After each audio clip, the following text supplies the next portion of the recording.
Hey everyone, thanks for joining us for yet another Modern Mom Lounge live in the lounge. Thank you so much for taking out a half hour in your busy schedules tonight to come and spend some time with us and let us introduce you to some of the most interesting, fun, and supportive women that we know. Tonight, unfortunately, Jamie is unable to join us as she's working on a project, but what's even better is that we have her mini me, which is my niece Ryan. We are interviewing Ryan tonight about prepping for college. So it's from picking out what colleges you're interested in, to the application process, to the waiting game, to test taking, all the way through to acceptance or unacceptance in some cases, and how Ryan envisioned her journey and how it actually turned out. And we'll find out where Ryan is actually deciding to go at the end of the show. So we're super excited about this. So I am going to bring Ryan, who's usually always backstage, live in the lounge now. I'm super excited. Hi, Ryan. Hello. Thank you so much. I know it was kind of like we kind of put you on the spot when we were like, hey, Ryan, want to talk about college and stuff? Because I think it's such an important topic to talk about because we have parents that are in all different stages. So we have parents that have newborns, like first-time parents. We have the toddlers, and then elementary, middle, and high school. And one of, I don't want to call it the most stressful times that I've had, and I think your mom could agree with me too, but the most important times in school is when you're choosing a college and the process that goes along with it, right? Yeah, it's been very stressful the past year. It's been hard. I know. So I'm so excited that you're here. Me too. And I appreciate you sharing your journey with us, because I feel that a lot of people will learn a lot and gain information, and kind of you're going to give insight into what their teenagers are thinking and doing and how they're feeling, and maybe not stress them out as much in the process, because I know it's stressful. Yeah. Yeah. Okay, so let's start with, first off, so tell us a little bit, I know everything about you, but tell everyone a little bit about yourself. Like, what are your likes, your hobbies, that kind of stuff. Let's see. I play golf. I just got home from golf practice, actually. I'm not very good. I'm pretty new to it. But I joined the sport just for fun a couple of years ago. And I would say, like, my main sport, since I'm from the Northeast, is ski racing. I've skied my whole life, and I've raced, I think, for 10 or 12 years. So I was on the high school ski team, and I also raced in Vermont for most of my life before that. This year I couldn't because of COVID, but I was still able to race here in Connecticut with all of my ski friends from high school, which was super fun. I love the team. Yeah. That's all. And not to brag or anything, but weren't you like captain? Yeah, I was the captain this year. For most sports at my school, the girls and boys teams are separated, but for skiing, all of our events are always at the same time. Our races are going, like, they happen simultaneously, but like right next to each other. Right. Our practices are the same, and we have the same coaches. So I was the captain for the boys and girls team, technically. How was that?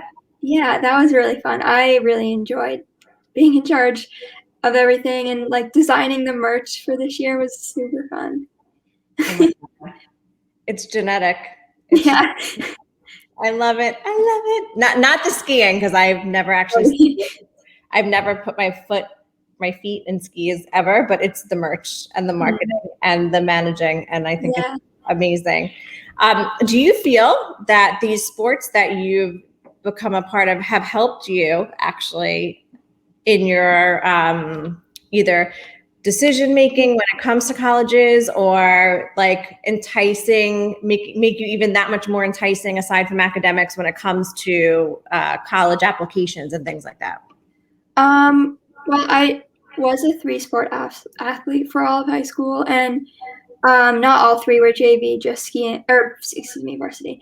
I was only on varsity for skiing and this year for golf because I'm a senior. But I think it kind of helped colleges see that I was a well-rounded person.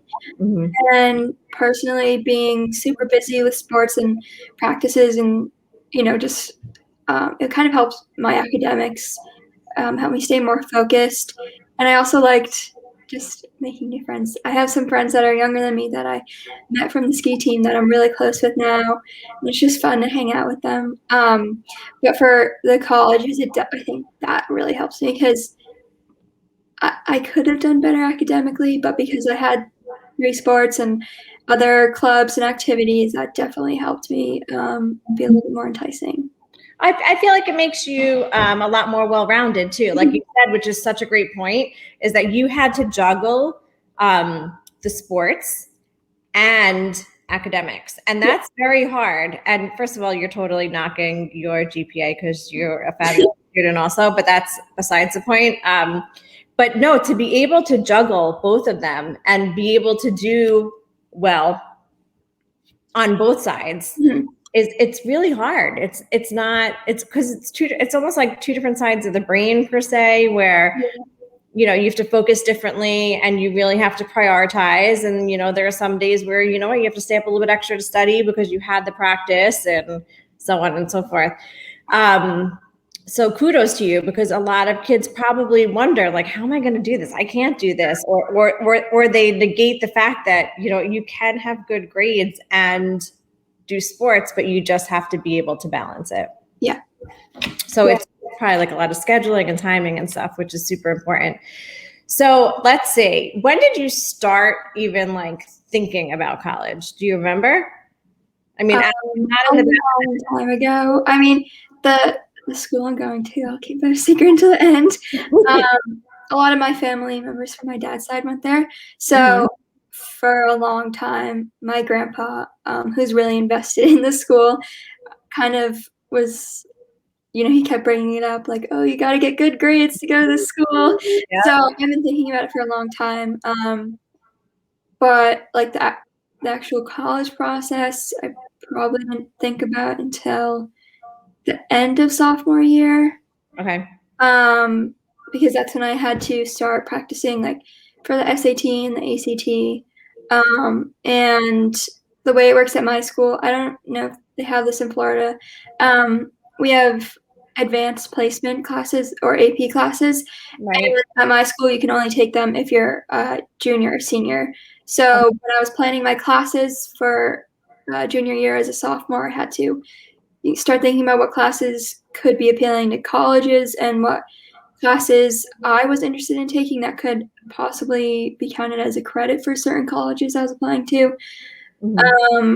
So it's been a pretty long time, I think. So there's a lot of pre-planning, and I don't think people realize that. I mean, I feel it might have, I feel like it was different when when your mom and I were applying. I mean, we had AP classes and things like that. I mean, it was the Stone Age, but we had AP classes and stuff, but I don't feel that, I mean, there was a big emphasis on it. Obviously, it was very competitive where you're going to school and things like that. But I think it's very interesting that you took into consideration, even at such an early stage,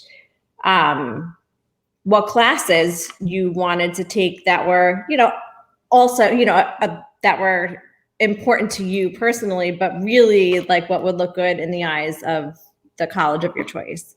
Yeah, and I didn't really know what I wanted to do until last year. But a lot of my friends, most particularly the ones who are going into engineering or sciences, they knew from freshman, sophomore year what they wanted to do. So they had to schedule their classes so that colleges would look at what classes they've taken and say, oh, they've already started to learn about something they're super interested in that they say they want to major in. And that's really appealing because it shows that you have a passion and you want to continue looking into it or researching it or learning about it.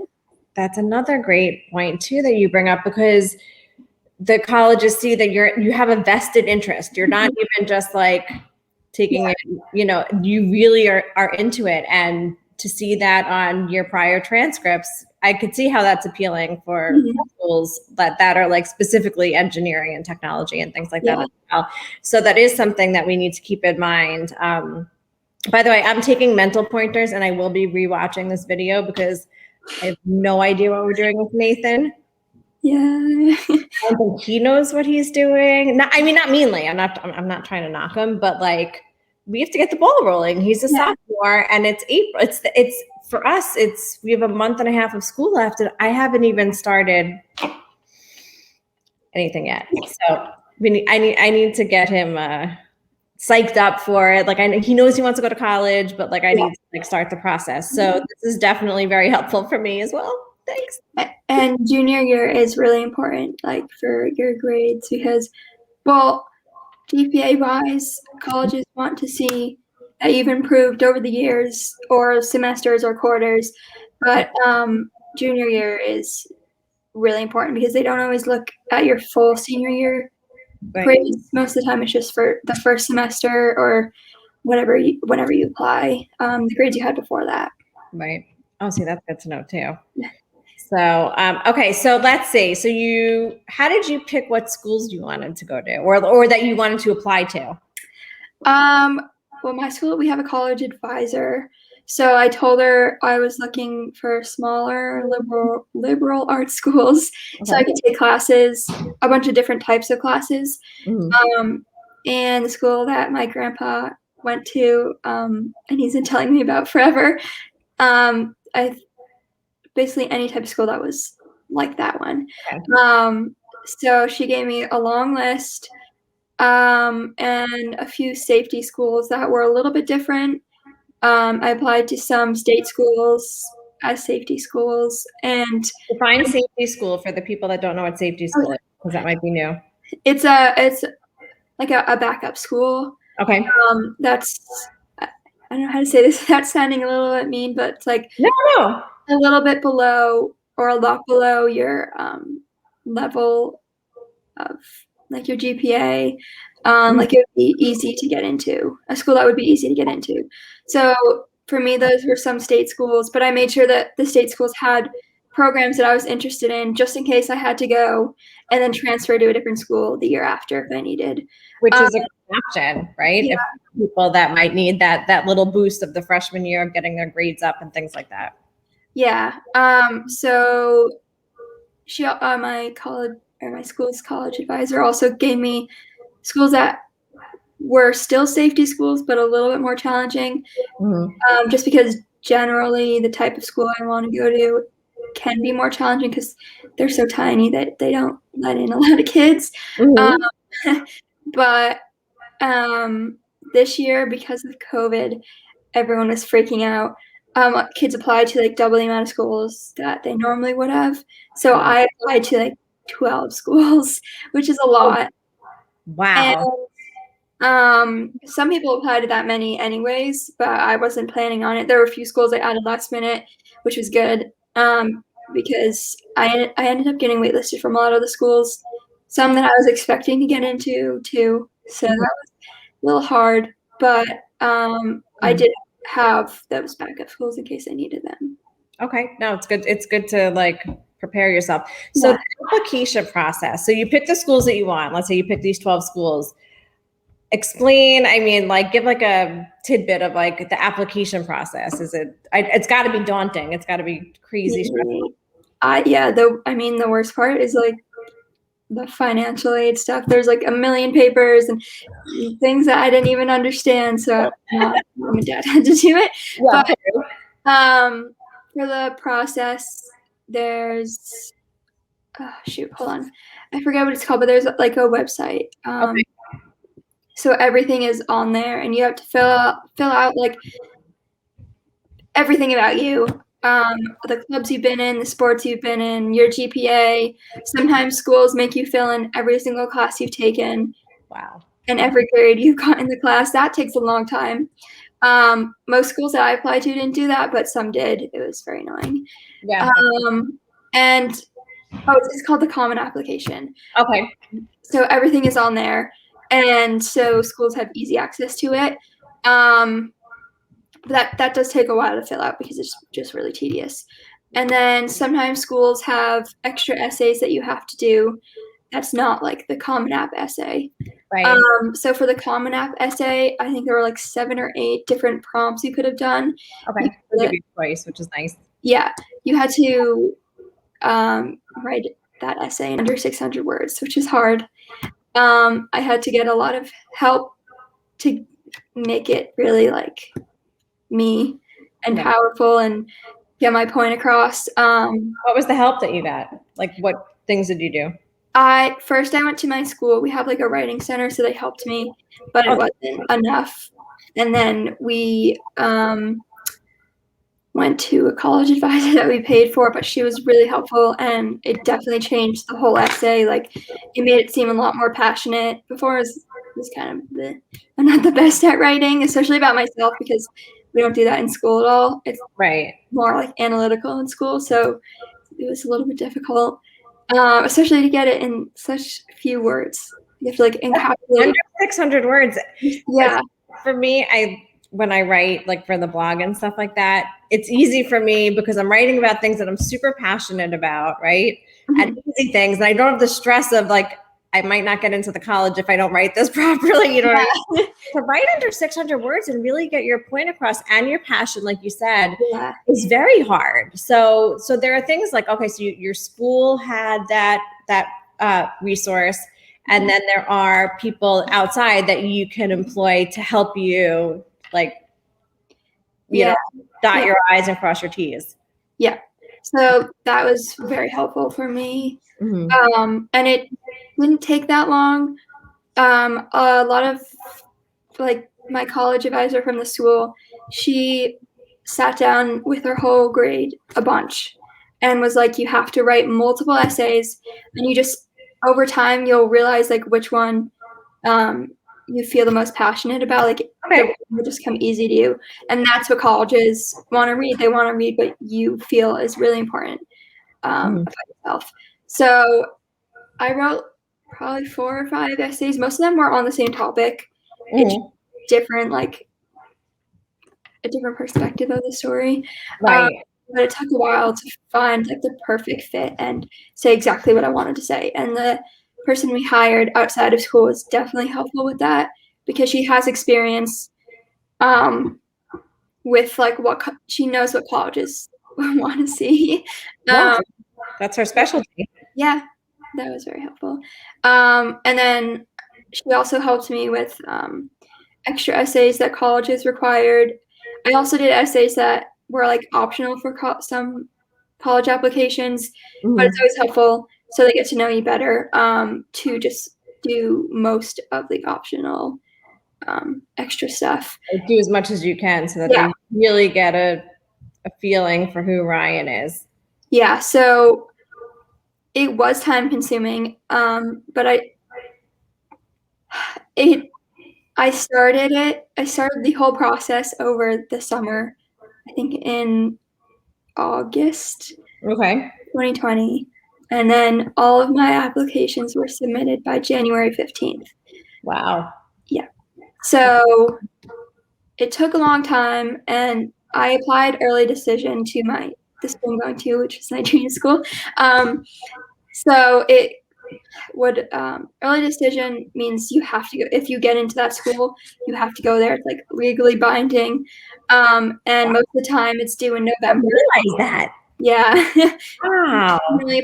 You can apply to all of your schools at the same time you apply early decision to one school, but if you get into that one school early decision, you have to rescind all of your other applications.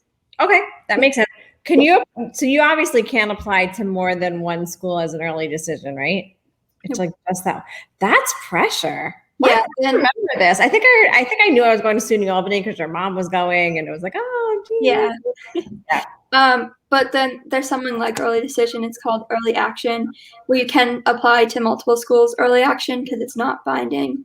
And then for a lot of people do that because they can hear back from those schools early.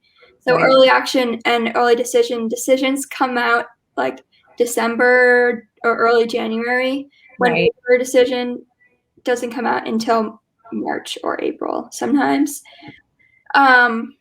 So a lot of people find early action appealing because they don't have to really decide on one school, but they find out if they get into at least one school pretty early. But once I got deferred by my early decision school, I was put into their regular decision pool. Mm-hmm. Then I applied to all my other schools, all regular decision. Most schools have their regular decision. All the applications are due by like January 15th. Okay. So that's when I was completely done, but your grades still matter. Right. Don't slack, right? You still have to work because most colleges, they require you to send your second semester transcript as well, even though it's not as important, but they just want to make sure that you're like, yeah, they don't want not coasting. Yeah. What is it called? Senioritis? I forgot. Yeah. And second semester senior is what we call it. But senioritis, it's like second semester senior starts in January. Once the second semester starts, and then senioritis is like now, like we have quarters too. So fourth quarter is senioritis, like the nth degree, I'm sure. You're like, yeah. Okay, so in terms of, so you've completed all these applications, you've tested, you've done your test prep, you've taken your SATs, you've taken your ACTs, you've done the applications, and now it's like the waiting game. This year was hard because I applied early decision. I knew what school I wanted to go to. Mm-hmm. And then when I got deferred, we kind of like scrambled to apply to all the other schools, even though most of the applications were already done, just in case. So from January to March, I wasn't that worried yet. But once March hit, that's when, because at that point, colleges hadn't told me what day the decisions were being released. They just said by April 1st. So then sometimes I would randomly get emails from the school saying your decision has been released or like your status has been updated, and I would drop everything and check my status and see if I got in or not. And then some schools gave me a warning, which was nice. So I knew. And there was 1 week where I got most of my decisions. It was the week of March 12th, I think, or March 14th. And I got like 5 or 6 decisions, which was so stressful every day. I got one. And it was a week full of wait lists, which means I didn't get in. But if I waited until like June or July, I could have possibly gotten off the wait list. But that was hard to, because it wasn't like rejections. It was like half rejections. It's like you're there, but you're not there. So. And it was a little bit discouraging because some of the schools that I got waitlisted at, I felt like I should have gone into, but there's so many things that colleges look at. It's hard to pinpoint exactly what they didn't love about my application. So it's hard. Yeah. But I'm very mad at them. Yeah, I mean, some of them were happy waitlists because it was not a full rejection, and it was schools that were like reach schools that were very hard to get into. And so it was like polar opposite ends of the spectrum. Some schools should have let me in, or I thought were going to let me in, and some schools reject me, and they didn't. I'm like, sorry, no, they should have. I'm sorry. Yeah. So explain to me, because now we're going to reveal where you're going. Although if you've checked my Instagram or Facebook, you already know, because I was so excited when you called us in the car. I remember we were driving in the car. We were like going through the traffic circle. We were almost home and you called us, and I was like, we were like screaming in the car. We were so excited. So explain to us, like, let's relive when you found out. Okay. So the week I found out, about this school. It was the same week I got all my wait lists. So it was a rough week. And I found out on, I think, that Tuesday, that this decision was coming out that Friday, March 19th. And I didn't tell anyone because I was too worried, because I got a bunch of wait lists that week from schools that were easier to get into than this school. Yeah. So I was freaking out the whole week, and it was coming out Friday at 7. And I was stressing out the whole day, but I had to go to school and everything. And no one knew. It was so hard to keep it a secret. And so I was sitting in this exact spot at 7 o'clock. I was freaking out, and I kept reloading the page, and then I videoed it. It's a really funny video. Can you maybe share it? Okay. It's not that exciting, because when I open the application, it says like status update, and then you click on it.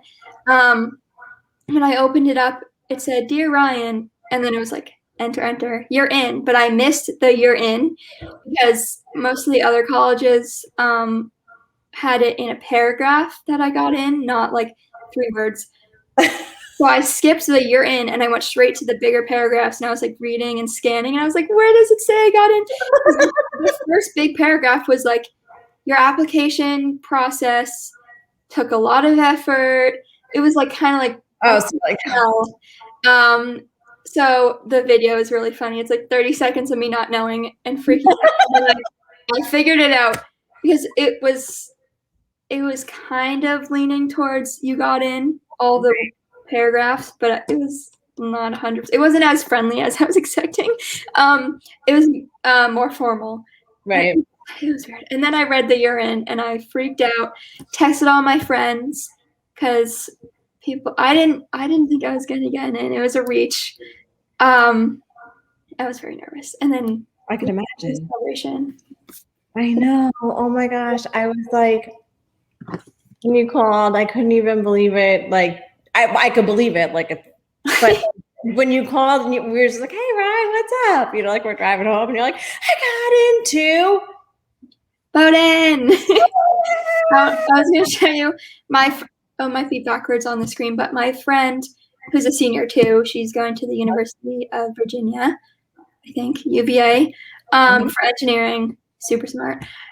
She's such an entrepreneur, but she started making cookie cakes like this big and piping out in frosting people's colleges and selling them for like $15-20. So she made it. Oh, it's not backwards. What is it? Oh wow, that's the one she made me. Yeah, it was so good.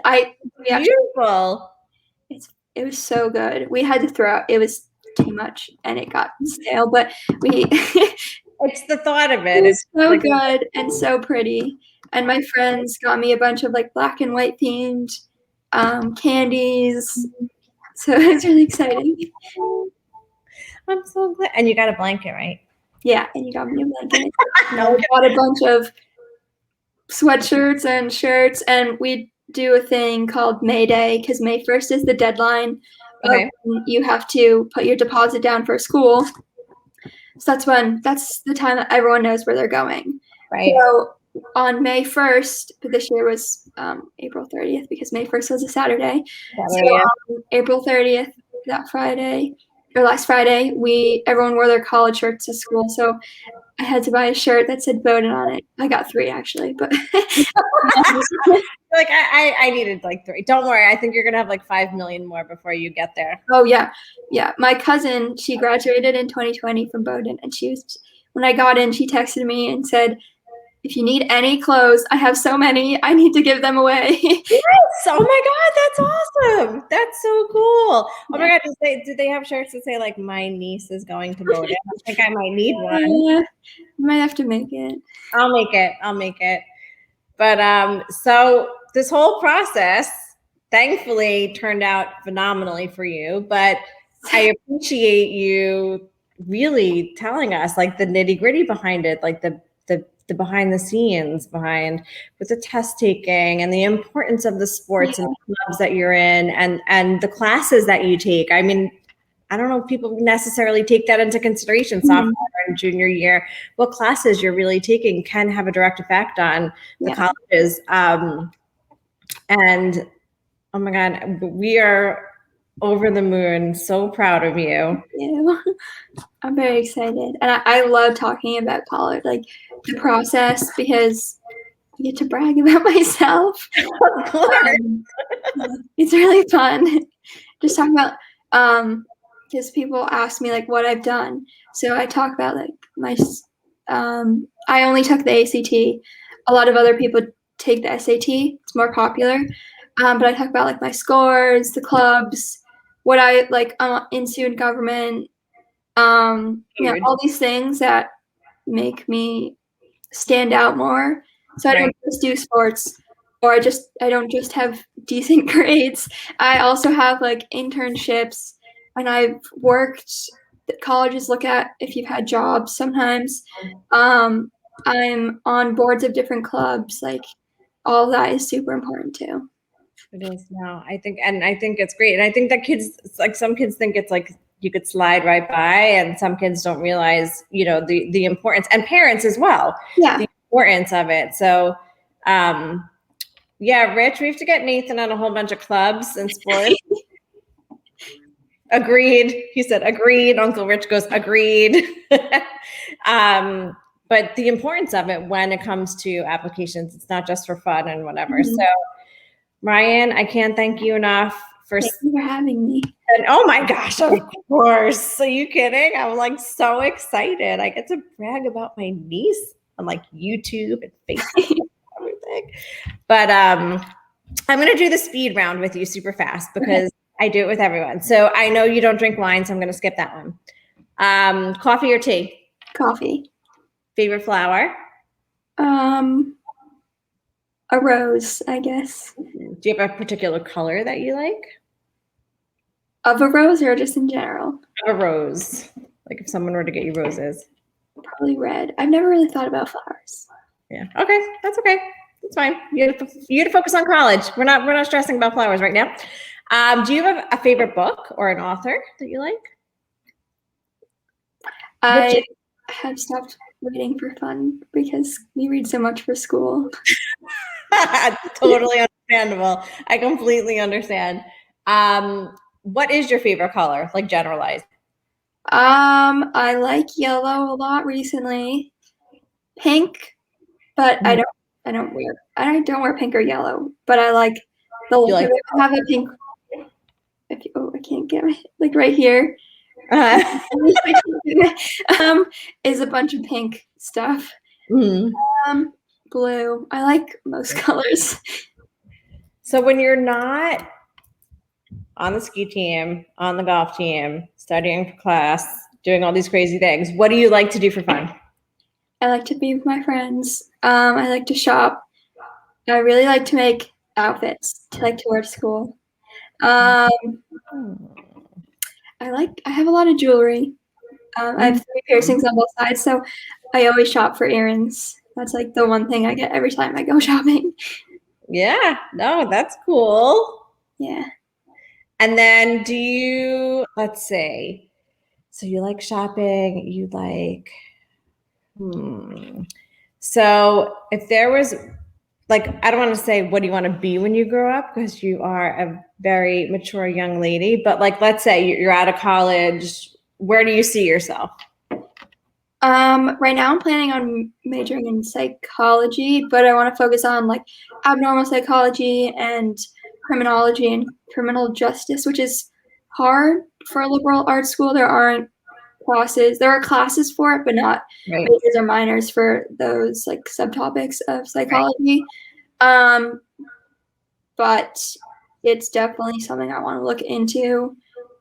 I don't know. I don't really want a corporate job. I want something super exciting. I mean, I can totally see you anywhere, but I feel like you need to be able to spread your wings. Yeah. I need to be. I don't know. I want something that's really exciting, and psychology is something that I've taken a few classes on the past couple years that I really enjoyed. So I have to find my like specific niche job in psychology. But And it could progress and like show its face over years. So, oh, Ryan, I'm so proud of you. I can't even begin to tell you. Thank you. Oh my gosh, thank you so much for joining us. I'm sorry your mom couldn't join us, but I'm kind of excited that I had you all to myself. Give love to the boys and Dad and Bree, and I will talk to you on the phone in normal circumstances. All right. Good night, love. Good night. Bye.